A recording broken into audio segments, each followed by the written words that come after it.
ഇന്ന് നമ്മൾ പറയാൻ പോകുന്നത് പാലുമായി ബന്ധപ്പെട്ട ചില ചർച്ചകളാണ്. ഉസ്താദേ, അതൊക്കെ ഈ പാല് കുടിക്കുക, പാല് കുടിച്ചാലുള്ള ഗുണങ്ങൾ, പാല് അധികരിച്ചാലുള്ള എന്തെങ്കിലും ദോഷഫലങ്ങൾ, ഇതൊക്കെ ഡോക്ടർമാർ പറയേണ്ടതല്ലേ? നമ്മുടെ ഈ ഇസ്ലാമിക ചർച്ചയിൽ പാലിന് എന്താണ് പ്രസക്തി എന്ന് ചോദിക്കുന്നവരുണ്ടാവാം, അല്ലെങ്കിൽ ചിന്തിക്കുന്നവരുണ്ടാവാം. പാലുമായി ബന്ധപ്പെട്ട് പരിശുദ്ധമായ ദീനിൽ പറഞ്ഞതുപോലെ ഒരു മതത്തിലും പറഞ്ഞിട്ടില്ല. ഖുർആനിൽ പാലിനെപ്പറ്റി അത്ഭുതപ്പെടുത്തുന്ന ഒരു കാര്യം പറഞ്ഞിട്ടുണ്ട്. എന്താണെന്ന് അറിയണോ? കേട്ടു നോക്ക്. പാല് കാച്ചൽ ഇസ്ലാമിൽ പറ്റുമോ? ഒരു വീട് നമ്മൾ താമസമാക്കുമ്പോൾ ആദ്യം തന്നെ പാല് തിളപ്പിക്കുന്നു, അത് അടുപ്പിൽ വെച്ച് തിളപ്പിക്കുന്നു. ആ പാല് തിളച്ച് അത് പുറത്തേക്ക് വന്ന് അടുപ്പിൽ വീഴണം, എന്നാലാണ് ആ വീട്ടിൽ ബറക്കത്തുണ്ടാവൂ, ഐശ്വര്യമുണ്ടാകൂ. ഇങ്ങനെ പാല് കാച്ചൽ ഇത് ഇസ്ലാമിൽ ഉണ്ട് എന്ന് ചില ആളുകൾ, ഇസ്ലാമിൽ ഇല്ല എന്ന് ചില ആളുകൾ. ഏതാണ് ഉസ്താദേ ശരി? പാല് കാച്ചൽ നടത്താമോ? അതോടൊപ്പം തന്നെ അമ്മിഞ്ഞപ്പാല് കൊടുക്കുന്ന ഓരോ ഉമ്മമാരും ശ്രദ്ധിക്കേണ്ട അതിപ്രധാനപ്പെട്ട 3 കാര്യം നമുക്ക് വീഡിയോയിലൂടെ കേൾക്കാം. അസ്സലാമു അലൈക്കും വറഹ്മത്തുള്ളാഹി വബറകാതുഹു. അഊദു ബില്ലാഹി മിനശ് ശൈത്വാനിർ റജീം. ബിസ്മില്ലാഹിർ റഹ്മാനിർ റഹീം. അൽഹംദുലില്ലാഹി വകഫാ വസ്സലാമുൻ അലാ ഇബാദിഹില്ലദീന ഇസ്തഫാ. അമ്മാ ബഅദ്. സ്നേഹ ബഹുമാനം നിറഞ്ഞ സത്യവിശ്വാസികളെ, ഉമ്മമാരെ, സഹോദരിമാരെ, അല്ലാഹു സുബ്ഹാനഹു വ തആല നമുക്കും നമ്മളോട് ബന്ധപ്പെട്ട എല്ലാവർക്കും ഖൈറും സലാമത്തും ഏറ്റി അല്ലാഹു നൽകി അനുഗ്രഹിക്കുമാറാവട്ടെ. നമ്മളിൽ നിന്ന് മരണപ്പെട്ടു പോയ മുഴുവൻ ആളുകൾക്കും അല്ലാഹു സ്വർഗം പ്രദാനിക്കുമാറാവട്ടെ. നമ്മുടെ അമലുകളെല്ലാം അല്ലാഹു കബൂലാക്കട്ടെ. ആമീൻ യാ റബ്ബൽ ആലമീൻ. ഇന്ന് നമ്മൾ പറയുന്നത് പാലുമായി ബന്ധപ്പെട്ട ചില അറിഞ്ഞിരിക്കേണ്ട കാര്യങ്ങളാണ്. പാലെന്ന് നമ്മൾ മലയാളത്തിൽ പറയും, മിൽക്ക് എന്ന് ഇംഗ്ലീഷിൽ പറയും, ലബൻ എന്ന് അറബിയിൽ പറയും, ദൂതെന്ന് ഹിന്ദിയിൽ പറയുന്ന ആ വസ്തു. നമ്മൾ എല്ലാവരും പാല് കുടിച്ചവരാണ്. നമ്മളെല്ലാവരും ജനിച്ച് ഏകദേശം 2 വയസ്സോ അല്ലെങ്കിൽ 2-ൽ താഴെയോ 1.5 വയസ്സോ അല്ലെങ്കിൽ 1 വയസ്സ് വരെയൊക്കെ എന്തായാലും നമ്മൾ ഉമ്മയുടെ പാൽ, അമ്മിഞ്ഞപ്പാൽ കുടിച്ചിട്ടുണ്ട്. ആ ഒരു അമ്മിഞ്ഞപ്പാലിൻ്റെ ഗുണം ഒരു മനുഷ്യൻ മരിക്കുന്നത് വരെ അവൻ്റെ ശരീരത്തിൽ ഉണ്ടാകുമെന്നാണ് ഇന്ന് ശാസ്ത്രം പറയുന്നത്. അങ്ങനെ തന്നെയാണ് വിശുദ്ധമായ ഖുർആൻ ഉൾപ്പെടെ ഹദീസുകളിലും ഒക്കെയായി നമുക്ക് പഠിപ്പിക്കപ്പെട്ടത്. ഒരു ഉമ്മയെ സംബന്ധിച്ചിടത്തോളം ആ ഉമ്മയുടെ ബാധ്യതയാണെന്നാണ്, അല്ലാതെ സുന്നത്താണെന്നല്ല. ഉമ്മയുടെ ബാധ്യതയാണ് തൻ്റെ കുട്ടിക്ക് 2 വയസ്സ് വരെ, അത് മാക്സിമമാണ് 2 വയസ്സ് വരെ, 2-നേക്കാൾ കൂടുതലാവണ്ട, 2 വയസ്സ് വരെ എങ്കിലും ഒരു പ്രയാസം ബുദ്ധിമുട്ടില്ല എങ്കിൽ ഉമ്മ പാല് കൊടുക്കണമെന്ന്. അപ്പോൾ നമ്മളൊക്കെ അമ്മിഞ്ഞപ്പാൽ കുടിച്ചവരാണ്. ശേഷം നമ്മൾ ആട്ടിൻ പാല് കുടിക്കാറുണ്ട്, അല്ലെങ്കിൽ പശുവിൻ്റെ പാല്, കവർ പാലൊക്കെ ആയിരിക്കാം. കവർ പാലെന്ന് പറഞ്ഞാൽ ഇപ്പോൾ മിൽമയാവട്ടെ മറ്റേത് പാലാണെങ്കിലും അതെല്ലാം എല്ലാ പാലും മിക്സ് ചെയ്തിട്ടായിരിക്കും. ചിലപ്പോൾ എരുമപ്പാലുണ്ടാകും, ആട്ടിൻ പാലുണ്ടാകും, പശുവിൻ്റെ പാലുണ്ടാകും. പിന്നെ നമ്മുടെ തമിഴ്നാട്, കർണാടകയൊക്കെ വരുന്ന സ്ഥലത്ത് നിന്ന് എല്ലാ പാലും മിക്സ് ചെയ്തിട്ടായിരിക്കും ഒരു പക്ഷേ വരിക. അപ്പോൾ നമ്മളൊക്കെ പാല് കുടിക്കാറുള്ളവരാണ്. ഈ പാലെന്ന് പറഞ്ഞാൽ അതിനെപ്പറ്റി നമ്മൾ മലയാളികൾ പറയുന്നത് സമീകൃത ആഹാരം എന്നാണ്. അത് നല്ലൊരു വാക്കാണ്, സമീകൃത ആഹാരം. എല്ലാ ഗുണങ്ങളും അടങ്ങിയിട്ടുള്ള ഒരു ഭക്ഷണമാണ്, അല്ലെങ്കിൽ വെള്ളമാണ്, അല്ലെങ്കിൽ മരുന്നാണ്. ഇത് 3ആയിട്ടും പാലിനെ നമുക്ക് ഉൾപ്പെടുത്താൻ പറ്റും. അതൊരു ഭക്ഷണമാണ്, വെള്ളമാണ്, മരുന്നാണോ മരുന്നാണ്. അത് അങ്ങനെ പറയാനുള്ള കാരണം ഇൻഷാ അല്ലാഹ് നമുക്ക് ശേഷം പറയാം. അപ്പോൾ പാല് നമ്മുടെ ശരീരത്തിന് ഏറ്റവും നല്ലൊരു ഔഷധമാണ്. പക്ഷേ പലപ്പോഴും പാല് കുടിക്കൽ, അധികരിക്കൽ കൊണ്ട് നമുക്ക് പല രോഗങ്ങളും ഉണ്ടാവാൻ സാധ്യതയുണ്ട്. അത് വിശുദ്ധമായ ദീനും നമുക്ക് പറഞ്ഞു തരുന്നു. ഇന്നത്തെ നമ്മുടെ ഡോക്ടർമാരും അതൊക്കെ നമുക്ക് വിശദീകരിച്ച് തരുന്നുണ്ട്. മൊത്തത്തിൽ പാലിനെ എടുത്തു കഴിഞ്ഞാൽ പാലിൽ പ്രോട്ടീൻ ഉണ്ട്, കാൽസ്യം ഉണ്ട്, vitamin A, vitamin B, vitamin B12, അതുപോലെ പൊട്ടാസ്യം, ഫോസ്ഫറസ്, നിയാസിൻ തുടങ്ങിയ ഒരുപാട് ഘടകങ്ങൾ അടങ്ങിയിട്ടുള്ള, പോഷകങ്ങൾ അടങ്ങിയിട്ടുള്ള ഒരു വസ്തുവാണ് പാല് എന്നുള്ളത്. നമ്മുടെയൊക്കെ ശരീരത്തിലെ ഏകദേശം എല്ലാ പാർട്സിനും, നമ്മുടെ പല്ല്, നമ്മുടെ എല്ല്, നമ്മുടെ നഖം, നമ്മുടെ മുടി, നമ്മുടെ മസിൽസ്, നമ്മുടെ കണ്ണ്, നമ്മുടെ ത്വക്ക്, അതുപോലെ തന്നെ നമ്മുടെ ശരീരത്തിലെ ആന്തരിക അവയവങ്ങൾ എല്ലാത്തിനും വളരെയധികം ഗുണമുള്ളതാണ്. അത് സ്ത്രീകൾക്കും പുരുഷന്മാർക്കും കുട്ടികൾക്കും വൃദ്ധന്മാർക്കും എല്ലാവർക്കും ഗുണമുള്ള ഒരു വസ്തുവാണ് പാല് എന്നുള്ളത്. ഹൃദയാഘാതം തടയാനും പക്ഷാഘാതം ഇല്ലാതാക്കാനൊക്കെ ഈ പാലിന് കഴിവുണ്ട് എന്നാണ്. എന്നാൽ ഈ പാല് കുടിക്കുന്നത് അധികരിച്ചാലോ അതും വലിയ പ്രശ്നമുണ്ടാകും. അധികരിച്ചു കഴിഞ്ഞാൽ കഫക്കെട്ടുണ്ടാവും. കുടലിൽ രോഗമുള്ള ആളുകൾക്ക് ആ രോഗം വർദ്ധിക്കാൻ കാരണമാണ്. അതുപോലെ വൃക്കയിലെ, കിഡ്നിയിലെ കല്ലുള്ള ആളുകൾക്ക് വലിയ പ്രശ്നമുണ്ടാകും. അതുപോലെ പേൻ അധികരിക്കാൻ ഇത് കാരണമാണ്. ഇതൊക്കെ സ്ഥിരമായി പാല് കുടിച്ചു കഴിഞ്ഞാലുള്ള ദോഷവശങ്ങളാണ്. കാരണം ഇന്നത്തെ പാലെന്ന് പറഞ്ഞാൽ ഇന്ന് നമുക്ക് കിട്ടുന്ന കടയിൽ നിന്ന് വാങ്ങുന്ന പാല്, അല്ലെങ്കിൽ നമ്മൾ വീട്ടിൽ തന്നെ നമ്മൾ ഒരു പശുവിനെയൊക്കെ വളർത്തി ഒരു പാല് അല്ലെങ്കിൽ ആടിനെ വളർത്തിയാൽ കിട്ടുന്ന പാലെന്ന് പറഞ്ഞാൽ ഒരു ഔഷധ ഗുണം എന്ന് നമുക്ക് പറയാൻ പറ്റാത്ത ഒരു അവസ്ഥയിലാണ്. ഇന്നിപ്പോൾ നമ്മൾ കൊടുക്കുന്നത് വൈക്കോല് കൊടുക്കാറുണ്ട്, അതുപോലെ പിണ്ണാക്ക്, പുഷ്ടിയൊക്കെയാണ് കൊടുക്കുന്നത്. ഇതൊക്കെ കഴിക്കുന്നതിനേക്കാൾ ഉപരിയായി നമ്മുടെ പറമ്പിലും നമ്മുടെ കാടുകളിലൊക്കെ മേഞ്ഞ് നടന്ന് ഔഷധ സസ്യങ്ങളെല്ലാം കഴിച്ചിട്ട് അതിൽ നിന്നും ഉണ്ടാകുന്ന, ആ മൃഗത്തിൽ നിന്നും ഉണ്ടാകുന്ന പാലാണ് ഏറ്റവും നല്ല ഔഷധമുള്ള പാലെന്നാണ്. അതുപോലെ തന്നെ ഇപ്പോൾ ഇന്നത്തെ പാലൊക്കെ നമ്മൾ കടയിൽ നിന്ന് വാങ്ങുന്ന പാല് അതൊന്ന് പരിശോധിച്ചാൽ മതി. നമുക്ക് തന്നെ ഇപ്പോൾ പാല് ഒറിജിനൽ ആണോ അതോ ഡ്യൂപ്ലിക്കേറ്റ് ആണോ എന്ന് പരിശോധിക്കാനുള്ള ട്രിക്ക് വഴികളൊക്കെ ഉണ്ട്. അതൊക്കെ നോക്കിയാൽ തന്നെ നമുക്കത് നോക്കാനേ തോന്നില്ല. നോക്കിയാൽ തന്നെ അതിൽ ഭൂരിഭാഗം നമുക്ക് വാങ്ങാൻ കിട്ടുന്ന പാലും അതിലൊക്കെ ഒരുപാട് മായങ്ങൾ ചേർത്തിട്ടുണ്ട്. അപ്പോൾ അതുകൊണ്ട് ഈ പറയപ്പെട്ട ഗുണങ്ങൾ നമുക്ക് പാല് കുടിച്ചാൽ കിട്ടുന്നതിനേക്കാൾ കൂടുതൽ ഒരുപക്ഷെ ദോഷഫലങ്ങളായിരിക്കും ഉണ്ടാവുക. എന്ത് തന്നെയാണെങ്കിലും പാലെന്ന് പറഞ്ഞാൽ ഇസ്ലാമിനെ സംബന്ധിച്ചിടത്തോളം പാൽ അതിന് വളരെയധികം പ്രാധാന്യം കൊടുക്കുന്നൊരു മതമാണ്. കാരണം ആദരവായ റസൂലുള്ളാഹി സ്വല്ലല്ലാഹു അലൈഹി വസല്ലമ തങ്ങളുടെ ഒരു ഹദീസ് ഞാൻ നിങ്ങൾക്ക് കേൾപ്പിച്ചു തരാം. നബി തങ്ങൾ പറയുന്നു സ്വല്ലല്ലാഹു അലൈഹി വസല്ലം, ഫഇന്നി അഅലമു മാ യജ്സിഉ മിനത്ത്വആമി വശറാബി ഇല്ലൽ ലബൻ. ഭക്ഷണമായും വെള്ളമായും മതിയാകുന്ന ഒരു വസ്തുവാണ് പാല് എന്നുള്ളത്. പാല് അത് ഭക്ഷണമായിട്ട് ഉപയോഗിക്കാം, അല്ലെങ്കിൽ അത് വെള്ളമായിട്ട് ഉപയോഗിക്കാം. വിശപ്പും കെടും ദാഹവും കെടുമെന്നാണ്. വിശപ്പും കെടും ദാഹവും കെടുമെന്നാണ്. എന്ത് നല്ല വിശപ്പുള്ള സമയത്ത് ഒരു ഗ്ലാസ് പാല് കുടിച്ചു നോക്കിയേ നമ്മുടെ ആ വിശപ്പും ദാഹവും കെട്ടുപോകുമെന്നാണ്. കാരണം ഇത് ദഹിക്കാൻ, ഈ പാല് ദഹിക്കാൻ ഒരുപാട് സമയമെടുക്കും, സമയം അധികരിക്കണം. പ്രത്യേകിച്ച് ഒട്ടകപ്പാലും എരുമപ്പാലൊക്കെ ആണെങ്കിൽ ഒരുപാട് സമയം അത് ദഹിക്കാൻ വേണ്ടി എടുക്കുമെന്നാണ്. അപ്പോൾ വയറ് നിറഞ്ഞതുപോലെയുള്ള ഒരു ഫീലിംഗ് ആയിരിക്കും നമുക്കുണ്ടാവുക. വിശുദ്ധമായ ഖുർആനിൽ തന്നെ പാലിനെ പറ്റി അല്ലാഹു തആല പറയുന്ന സ്ഥലത്ത് കാണാം ഇബ്റത്ത് എന്നാണ്. ഇബ്റത്ത് എന്താ? ഇബ്റത്ത് എന്ന് പറഞ്ഞാൽ, ഇബ്റത്ത് എന്ന വാക്കിൻ്റെ ഒരു അർത്ഥത്തിൽപ്പെട്ടതാണ് ഷിഫാ, അതായത് രോഗശമനം, മരുന്ന്, ഔഷധം. അപ്പോൾ പാല എന്താണ്? അത് മരുന്നാണ്, അത് വെള്ളമായിട്ട് ഉപയോഗിക്കും, അത് ഭക്ഷണമായിട്ടും ഉപയോഗിക്കുന്നതാണ്. ഇനി നമുക്ക് സ്വാഭാവികമായൊരു സംശയം ഉണ്ടാകും, ഉസ്താദേ ഒരുപാട് പാല് നമ്മൾ വാങ്ങാറുണ്ട്, കുടിക്കാറൊക്കെ ഉണ്ട്. ഏറ്റവും നല്ല പാൽ ഏതാണ്? ഒട്ടകത്തിൻ്റെ പാലാണോ, അല്ലെങ്കിൽ പശുവിൻ്റെ പാലാണോ, എരുമയുടെ പാലാണോ, ആട്ടിൻ പാലാണോ? ഏതിനാണ് ഔഷധ ഗുണമുള്ളത്? ഇവിടെ മഹത്തുക്കൾ പറയുന്നു നല്ല സ്വഭാവമുള്ള, അതായത് ചില ആടിനും അതുപോലെ തന്നെ പശുവിനൊക്കെ ഒരു വിറളി പിടിച്ച സ്വഭാവം ഉണ്ടാകും. അങ്ങനെയുള്ള മൃഗമല്ല, നല്ല സ്വഭാവമുള്ള, സ്നേഹമുള്ള, നല്ല ഔഷധ ചെടികൾ കഴിക്കുന്ന മൃഗത്തിൻ്റെ, യുവത്വമുള്ള മൃഗത്തിൻ്റെ പാലാണ് ഏറ്റവും നല്ലതെന്നാണ്. വ്യത്യസ്തമായ മൃഗങ്ങളുടെ പാലിന് വ്യത്യസ്തമായ ഗുണങ്ങളായിരിക്കും ഉണ്ടാവുക. പശുവിൻ പാല് കുടിച്ചാൽ കിട്ടുന്ന ഗുണമല്ല ആട്ടിൻപാല് കുടിച്ചാൽ. ആട്ടിൻപാല് കുടിച്ചാൽ കിട്ടുന്ന ഒരു ഫീലിംഗ് ആയിരിക്കില്ല ഒട്ടകത്തിൻ്റെ പാല് കൂടി. ഒട്ടകത്തിൻ്റെ പാലിനെന്ന് പറഞ്ഞാൽ അല്പം ഉപ്പ് രസമുണ്ടാകും, അതോടുകൂടി തന്നെ അല്പം ചൂടുള്ള പാലാണത്. എന്നാൽ ഈ പശുവിൻ്റെയും ആടിൻ്റെയും പാലെന്ന് പറഞ്ഞാൽ ഒരു നേരിയ മധുരമുണ്ടാകും, അതൊരു തണുത്ത പ്രകൃതമുള്ള വസ്തുവാണ്. ഇതൊക്കെ ഡോക്ടർമാർ നമുക്ക് പറഞ്ഞു തരുകയാണ്. ഇളം മധുരമുള്ള, അതുപോലെ നല്ല വെളുത്ത നിറമുള്ള, യുവത്വമുള്ള മൃഗത്തിൻ്റെതായ ഔഷധ ചെടികൾ കഴിക്കുന്ന മൃഗത്തിൻ്റെ പാലാണ് ഏറ്റവും നല്ലതെന്നാണ്. പിന്നെ ഈ പാല് എപ്പോഴാണ് കുടിക്കേണ്ടത്? ഒരു ഗ്ലാസ് പാല് കുടിച്ചിട്ട് കിടന്നാൽ നല്ല ഉറക്കം കിട്ടുമെന്നാണ്. സത്യത്തിൽ അങ്ങനെ ഉണ്ടോ? ഇത് പല ഡോക്ടർമാരും അതിന് എതിരെയും പറയുന്നുണ്ട്. കാരണം പാലെന്ന് പറഞ്ഞാൽ നേരത്തെ പറഞ്ഞല്ലോ, നല്ല ദഹന ശക്തി കൂടുതൽ വേണ്ട ഒരു വസ്തുവാണ്. നല്ല ദഹനം വേണം, അത് സമയമെടുക്കും അതൊന്ന് ദഹിക്കാൻ. അപ്പോൾ നമ്മളത് പാല് കുടിച്ച ഉടൻ തന്നെ കിടന്നുറങ്ങുകയാണെങ്കിൽ നമ്മൾ ആ പാല് ദഹിക്കാൻ വളരെയധികം പ്രയാസമായിരിക്കും. ഏറ്റവും നല്ലത് നമ്മൾ രാവിലെ ഭക്ഷണം കഴിക്കില്ല, അതിൻ്റെ കൂടെ നമ്മൾ ഒരു ഗ്ലാസ്, അതായത് രാവിലെ കഴിക്കുന്ന ഭക്ഷണത്തിൽ ഉൾപ്പെടുത്തി ഒരു ഗ്ലാസ് പാല് കുടിക്കലാണ് ഏറ്റവും നല്ലത്. ഡോക്ടർമാരൊക്കെ അങ്ങനെ പറയുന്നവരുമുണ്ട്. ഒരു സംശയം, ഉസ്താദെ അങ്ങനെയാണെങ്കിൽ ഞങ്ങളുടെ മക്കൾക്ക് എല്ലാ ദിവസവും ഞങ്ങൾ എന്ത് ചെയ്യാറുണ്ട്? ഒരു ഗ്ലാസ് പാല് സ്കൂളിൽ പോകുന്നതിന് മുമ്പ് കൊടുക്കാറുണ്ട്. അപ്പോൾ അതെങ്ങനെയാണ്? നമ്മുടെ കുട്ടികൾക്ക് എല്ലാ ദിവസവും കൊടുത്താൽ എന്താണ് പ്രശ്നം? എന്തെങ്കിലും പ്രയാസം ഉണ്ടാകുമോ എന്ന് ചോദിക്കുന്ന ചില ഉമ്മമാരെങ്കിലും ഉണ്ടാവാം.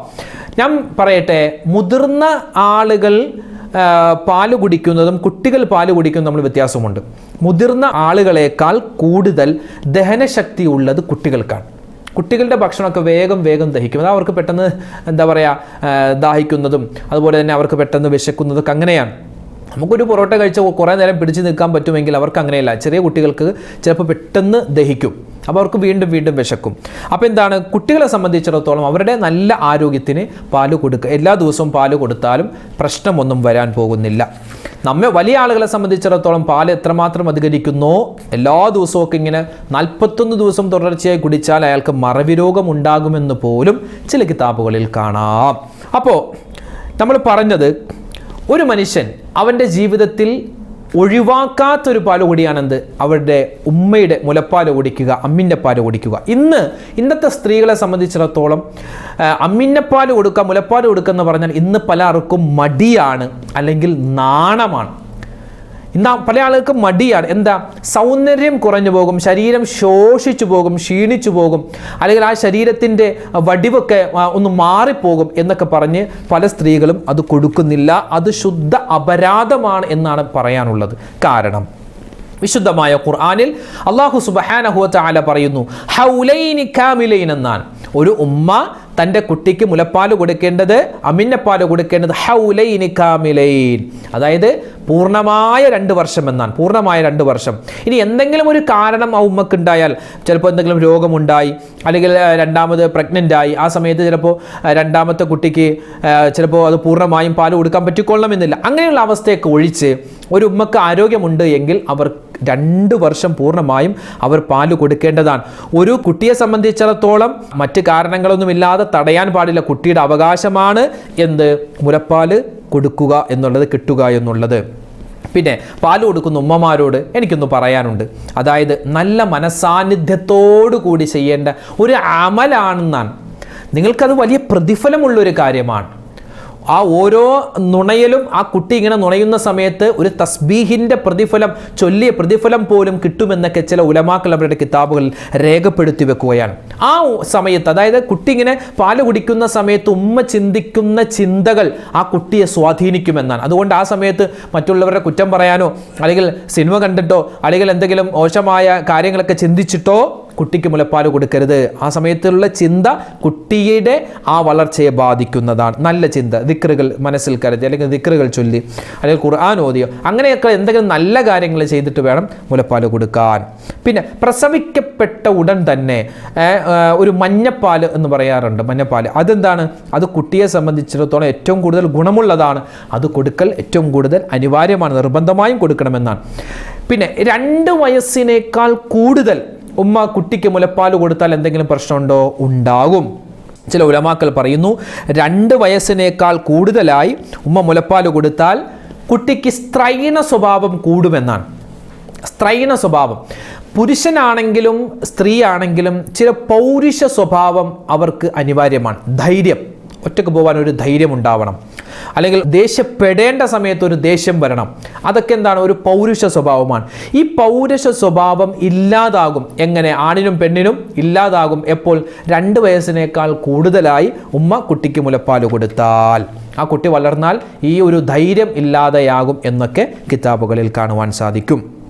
പിന്നെ ഉസ്താദെ, പല ആളുകളും പറയാറുണ്ട്, പല ഉമ്മമാരും സഹോദരിമാരൊക്കെ ദുആ ചെയ്യാനും അതുപോലെ എന്തെങ്കിലും ഇതിന് മാർഗമുണ്ടോ എന്ന് ചോദിക്കാറുണ്ട്. ഈ മുലപ്പാല് ഇല്ലാതാകുന്ന, പ്രത്യേകിച്ച് ഈ ആദ്യത്തെ പ്രസവമൊക്കെ കഴിയുമ്പോൾ പല സഹോദരിമാരും പ്രയാസപ്പെടുന്ന ഒരു മേഖലയാണ് മുലപ്പാലില്ല. അതിന് എന്തെങ്കിലും മരുന്നുണ്ടോ? പല പൊടികളൊക്കെ കലക്കി കഴിക്കാറുണ്ട്, അല്ലെങ്കിൽ കുട്ടിക്ക് പാലില്ലാത്തത് കൊണ്ട് പൊടി ഹോസ്പിറ്റലിൽ നിന്നും കലക്കി കൊടുക്കാറുണ്ട്. അങ്ങനെയുള്ള ഒരു സാഹചര്യം ഒഴിവാക്കാൻ ഗർഭിണികളായ സഹോദരിമാർ എന്ത് ചെയ്യണം? നമ്മുടെ ഈ സാധാരണ നമ്മുടെ വീട്ടിലൊക്കെ നമ്മൾ വാങ്ങൂലേ കടല, 2 തരത്തിൽ, ഒന്ന് വെള്ളക്കടല, തടിച്ചിട്ടൊരു വെള്ള കളറുള്ള കടലയുണ്ട്, അല്ലാതെ അല്പം തടി കുറഞ്ഞ് ചെറിയ കടല. നമ്മൾ സാധാരണ കടല എന്ന് കേൾക്കുമ്പോൾ നമ്മുടെ മനസ്സിലേക്ക് ഓടി വരുന്നില്ലേ ഒരു ബ്രൗൺ കളർ, കറുപ്പ് കളറുള്ള. അതെന്ത് ചെയ്യുക? തലേന്ന് രാത്രി വെള്ളത്തിലിട്ട് വെക്കുക. വെള്ളത്തിലിട്ട് വെച്ചിട്ട് അത് പിറ്റേന്ന് രാവിലെ അതിൻ്റെ തൊലി കളഞ്ഞ് അത് അരച്ച് പാലിൽ, ഏത് പാലാവട്ടെ, ആട്ടും പാലാവട്ടെ പശുവും പാലാവട്ടെ, പാലിൽ കലക്കി നിങ്ങളൊരു 7 ദിവസം കുടിച്ച് നോക്കുക. അപ്പം തന്നെ നമുക്കതിൻ്റെ മാറ്റം മനസ്സിലാകുന്നതാണ്. പിന്നെ ഇനി വിശുദ്ധമായ ഖുർആനിലേക്ക് നമുക്ക് പോവാം. അള്ളാഹുവിൻ്റെ വിശുദ്ധമായ ഖുർആനിൽ അള്ളാഹു തആല പറയുന്നു, പാലുമായി ബന്ധപ്പെട്ട ഒരുപാട് ചർച്ചകൾ. ലബനൻ ഖാലിസൻ സായിഗൻ ലിശാരിബീൻ. ഈ പാലിന് മറ്റ് ഭക്ഷണങ്ങളുമായി താരതമ്യം ചെയ്ത് നോക്കുമ്പോൾ ഒരു ഗുണമുള്ളത്, ഒരിക്കലും തൊണ്ടയിൽ കെട്ടാത്ത ഒരു ഭക്ഷണമാണ്, ഒരു വെള്ളമാണ് പാലെന്ന്. ഇപ്പോൾ നമ്മൾ നല്ല ദാഹിച്ചിരിക്കുന്ന സമയത്ത് ഇങ്ങനെ വെള്ളം ഇങ്ങനെ കുടിക്കില്ല, പറഞ്ഞിങ്ങനെ അല്ലേ, തൊണ്ടയിൽ ഇങ്ങനെ വെച്ചിട്ട് ഇങ്ങനെ കുടിക്കുന്ന സമയത്ത് പലപ്പോഴും വെള്ളം തൊണ്ടയിൽ കെട്ടാറുണ്ട്. ഇറക്കാൻ ഒരു പ്രയാസം വരുന്നൊരു സന്ദർഭമുണ്ട്. ചിലപ്പോൾ ഭക്ഷണം ഇങ്ങനെ നമുക്ക് കഴിച്ച് അവസാനം തൊണ്ടയിൽ കെട്ടും, പെട്ടെന്ന് ഇറക്കാൻ പറ്റാത്ത ഒരു സാഹചര്യം വരും. അങ്ങനെയുള്ളൊരു സാഹചര്യം ഇല്ലാത്തൊരു വസ്തുവാണ് പാല്. എത്ര വേഗത്തിൽ കുടിച്ചാലും എത്ര കൂടുതൽ കുടിച്ചാലും തൊണ്ടയിലൂടെ സുഗമമായി പോകുന്ന ഒരു വസ്തുവാണ് പാലെന്നുള്ളത്. അത് വിശുദ്ധമായ ഖുർആൻ തന്നെ പറഞ്ഞതാണ്. സായിഗൻ ലിശാരിബിൻ എന്നാണ്, അതായത് കുടിക്കുന്നവർക്ക് ഒരു പ്രയാസമില്ലാത്ത ഒരു വസ്തുവാണ് പാലെന്നുള്ളത്. പിന്നെ വിശുദ്ധമായ ഖുർആനിൽ അല്ലാഹു തആല പാൽ എവിടെ നിന്നാണ് വരുന്നത് എന്നുള്ളൊരു അത്ഭുതം പറയുന്നുണ്ട്. ഖുർആനിൽ അല്ലാഹു തആല പറയുന്നു, വ ഇന്ന ലക്കും ഫിൽ അൻആമി ലഇബ്റ നുസ്ഖീകും മിമ്മാ ഫീ ബുതൂനിഹി മിൻ ബൈനി ഫർസിൻ വദമിൻ ലബനൻ ഖാലിസൻ സായിഗൻ ലിശാരിബീൻ. അതായത് ഒരു മൃഗത്തിൻ്റെ അകിടിൽ നിന്നും വരുന്ന പാലിൻ്റെ പ്രത്യേകത എന്തെന്നറിയോ? അത് വലിയൊരു അത്ഭുതമാണെന്നാണ്. കാരണം ആ മൃഗത്തിൻ്റെ ശരീരത്തിലുള്ള കാഷ്ടത്തിൻ്റെയും ആ മൃഗത്തിൻ്റെ ശരീരത്തിലുള്ള രക്തത്തിൻ്റെയും ഇടയിൽ നിന്നാണ് ശുദ്ധമായ പാലിനെ അല്ലാഹു തആല മനുഷ്യർക്ക് കുടിക്കാൻ കൊടുക്കുന്നത്. അല്ലേ, എത്ര വലിയ അത്ഭുതമാണ്! അപ്പോൾ ഒരു ബ്ലേഡ് എടുത്ത് മൃഗത്തിൻ്റെ അകിടിൽ ഇങ്ങനെ മുറിച്ചു കഴിഞ്ഞാൽ പാല് കാണാൻ പറ്റില്ല, അത് രക്തമായിരിക്കും വരിക. രക്തത്തിൻ്റെയും അതിൻ്റെ കാഷ്ടത്തിൻ്റെയും ഇടയിൽ നിന്നാണ് ശുദ്ധമായ പാല് അല്ലാഹു തആല മനുഷ്യർക്ക് കൊടുത്തിട്ടുള്ളത്. എത്ര വലിയ അത്ഭുതമാണ് അല്ലേ? പാല് കുടിക്കുമ്പോൾ ശ്രദ്ധിക്കേണ്ട 7 സുന്നത്തുകളുണ്ട്. പാല് കുടിക്കുമ്പോൾ ശ്രദ്ധിക്കേണ്ട 7 സുന്നത്ത് പഠിച്ചോ. ഒന്നാമത്തേത് ബിസ്മില്ലാഹിർ റഹ്മാനിർ റഹീം എന്ന് പറയണം, ബിസ്മി പറഞ്ഞിട്ട് വേണം പാല് കുടിക്കാൻ. രണ്ടാമത്തേത് വലത് കൈ കൊണ്ട് വേണം പാല് കുടിക്കാൻ, വലത് കൈ കൊണ്ട് വേണം ഇരിക്കണം. മൂന്നാമത്തേത്. നാലാമത്തേതെന്ന് പറഞ്ഞാൽ അല്പമായിട്ട് പാല് കുടിക്കണം. അഞ്ചാമത്തേത് ഈ പാല് കുടിച്ചതിന് വായ നല്ലതുപോലെ ശുദ്ധിയായി കഴുകണമെന്നാണ്. കാരണം പാലെന്ന് പറഞ്ഞാൽ കൊഴുപ്പുള്ളതാണ്. ആ കൊഴുപ്പ് വായിൽ ഇരുന്നാൽ പല്ലിന് കേടുവരാൻ സാധ്യതയുണ്ട്. നബി തങ്ങൾ സ്വല്ലല്ലാഹു അലൈഹി വസല്ലം തങ്ങൾ പാല് കുടിച്ചു കഴിഞ്ഞാൽ നല്ലതുപോലെ വായ കൊപ്പിളിച്ച് കഴുകിക്കളയുമായിരുന്നു എന്ന് ഹദീസിൽ നമുക്ക് കാണുവാൻ സാധിക്കും. കുടിച്ചു കഴിഞ്ഞാൽ അൽഹംദുലില്ലാഹ് എന്ന് പറയണം, അൽഹംദുലില്ലാഹ് എന്ന് പറയണം. ഏഴാമത്തേത് പാല് കുടിച്ചു കഴിഞ്ഞാൽ ഒരു ദുആയുണ്ട്. പാല് കുടിച്ചു കഴിഞ്ഞാൽ മാത്രമാണ് ഈ ദുആ ഉള്ളത്. മറ്റ് ഭക്ഷണങ്ങൾ കഴിച്ചു കഴിഞ്ഞാൽ ഈ ദുആ ഇല്ല. അത്രമാത്രം പ്രത്യേകത പാലിന് അല്ലാഹു തആല കൊടുത്തിട്ടുണ്ട്. ഏതാണ് പാല് കുടിച്ചു കഴിഞ്ഞാലുള്ള ദുആ? നമ്മുടെ മക്കൾക്കൊക്കെ പലപ്പോഴും അറിയാം ഈ ദുആ. ഏതാണ് ദുആ? അല്ലാഹുമ്മ ബാരിക് ലനാ ഫീഹി വസിദ്നാ മിൻഹു. അല്ലാഹുവേ ബാരിക് ലനാ ഫീഹി, അല്ലാഹു ഈ പാലിൽ, ഞങ്ങൾ കുടിച്ച ഈ പാലിൽ നീ ബറക്കത്ത് നൽകണേ അല്ലാഹ്. വസിദ്നാ മിൻഹു, ഇത് ഞങ്ങൾക്ക് നീ അധികരിപ്പിച്ച് തരണേ അല്ലാഹ് എന്നാണ് ആ ദുആഇൻ്റെ അർത്ഥം. ഇത് നബി തങ്ങൾ ചൊല്ലാറുള്ള ദുആയാണ്. അതുകൊണ്ട് നമ്മൾ ഈ ദുആ മറന്നു പോവാൻ പാടില്ല. മൊത്തത്തിൽ പറഞ്ഞാൽ അഫ്ളലു ത്വആം ഖൈറു ത്വആം ഖൈറു ശറാബ് എന്നൊക്കെ, അതായത് ഏറ്റവും ഉന്നതമായ ഭക്ഷണം അല്ലെങ്കിൽ ഏറ്റവും ഖൈറായ പാനീയമാണ് ഈ പാലെന്നുള്ളത്. ബറക്കത്തുള്ള വസ്തുവാണെന്നാണ്. ബറക്കത്തുള്ള വസ്തു, സ്വർഗത്തിൽ പാലിൻ്റെ നദിയുണ്ടെന്നാണ്.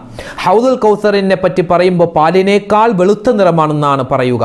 ഇസ്രാ മിഅ്റാജിൻ്റെ രാത്രിയിൽ നബി സല്ലല്ലാഹു അലൈഹി വസല്ലമ തങ്ങൾ വന്നപ്പോൾ അല്ലാഹു തആല ജിബ്രീലിൻ്റെ കയ്യിലൂടെ 2 പാത്രം കൊടുത്തു. ഒന്ന് പാലിൻ്റെ പാത്രവും 2 മദ്യം നിറച്ച പാത്രവും. നബി തങ്ങൾ സല്ലല്ലാഹു അലൈഹി വസല്ലമ തങ്ങൾ തിരഞ്ഞെടുത്തത് പാലായിരുന്നു. ശുദ്ധ പ്രകൃതിയാണ് പാലെന്ന് പറഞ്ഞാൽ. അതുപോലെ തന്നെ പാലുമായി ബന്ധപ്പെട്ട് ഒരുപാട് ഗുണങ്ങൾ വിശുദ്ധമായ ഹദീസിൽ നമുക്ക് കാണുവാൻ സാധിക്കും. അപ്പോൾ ഇത്രമാത്രം ശ്രേഷ്ഠതയുള്ള ഒരു ഭക്ഷണമാകുന്ന പാല്, ഒരു വസ്തുവാകുന്ന പാല്, ഈ പാല് കൊണ്ട് നമ്മൾ വീട് താമസിക്കുമ്പോൾ പാല് കാച്ചുന്നത് എന്തെങ്കിലും പ്രശ്നമുണ്ടോ ഉസ്താദേ? ഈ പാല് കാച്ചൽ ചടങ്ങ്, പാല് കാച്ചൽ ചടങ്ങ് പുതിയ വീട്ടിൽ കയറുന്നതിന് മുമ്പ്, അവിടെ താമസിക്കുന്നതിന് മുമ്പ് പുതിയ വീട്ടിൻ്റെ അടുക്കളയിൽ അടുപ്പിൽ, ഗ്യാസിലല്ല അടുപ്പിൽ വിറക് വെച്ച് വിറക് വെച്ച് മൺകലത്തിൽ പാല് തിളപ്പിച്ച് ആ തിളച്ച പാല് പുറത്തേക്ക് വന്ന് അടുപ്പിൽ വീഴണം. ഈ ചടങ്ങ് ഇസ്ലാമിൽ ഉണ്ടോ? ഈ ചടങ്ങ് ഇസ്ലാമിൽ ഇല്ല എന്നാണ് ഉത്തരം. അതായത് പുതിയ അടുക്കളയിൽ അടുപ്പിൽ മൺചട്ടി, മണ്ണിൻ്റെ കലം, അത് വെച്ച് പാല് തിളപ്പിച്ച് ആ പാല് തിളച്ച് എന്ത് ചെയ്യുക? ഈ അടുപ്പിൽ വീഴണം.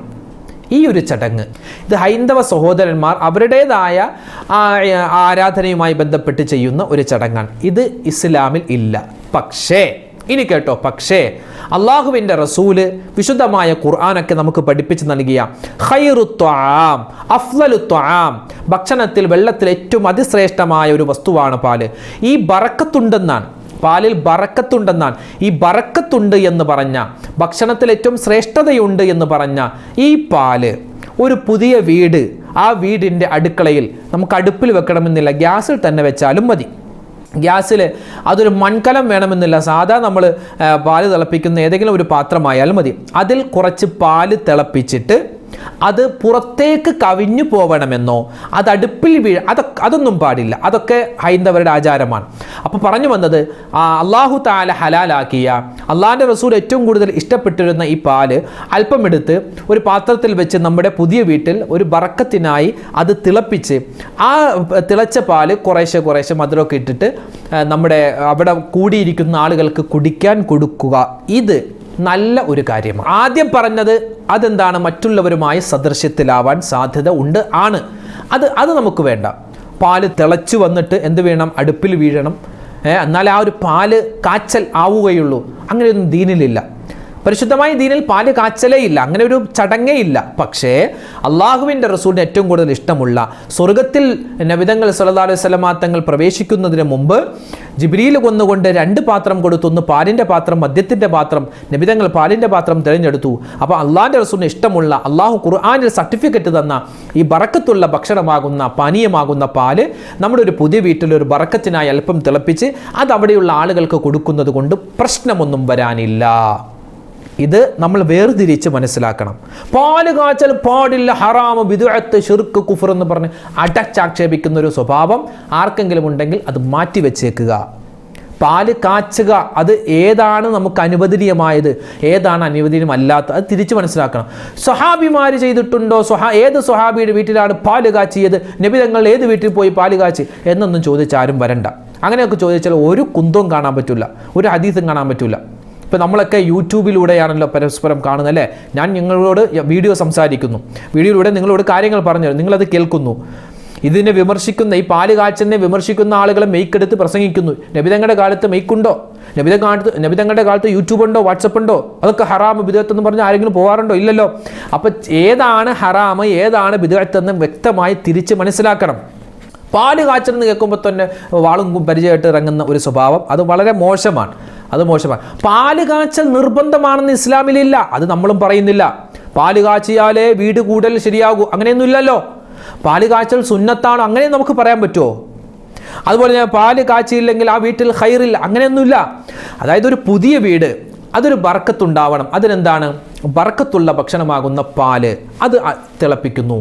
അത് അടുപ്പിൽ വെച്ച് തിളപ്പിച്ച് പുറത്തേക്ക്, അങ്ങനെയൊന്നുമില്ല കേട്ടോ. അതൊക്കെ എന്താണ്, ഇസ്രാഫാണ്, പുറത്തേക്ക് കളയുക എന്ന്. അപ്പോൾ പാല് നമ്മൾ തിളപ്പിച്ചിട്ട് അത് എന്ത് ചെയ്യുക, കുറച്ച് ആളുകൾക്ക് കൊടുക്കുക. അതൊരു ബർക്കത്തിന് വേണ്ടിയാണ്, അതിലൊരു ഖൈറുണ്ടാവും. അത് മനസ്സിലാക്കിയിട്ട് നമ്മളത് പ്രാവർത്തികമാക്കാൻ പ്രത്യേകം ശ്രദ്ധിക്കുക. അപ്പോൾ ഈ കാര്യങ്ങളൊക്കെയാണ് പാലുമായി ബന്ധപ്പെട്ട് പറയുന്നത്.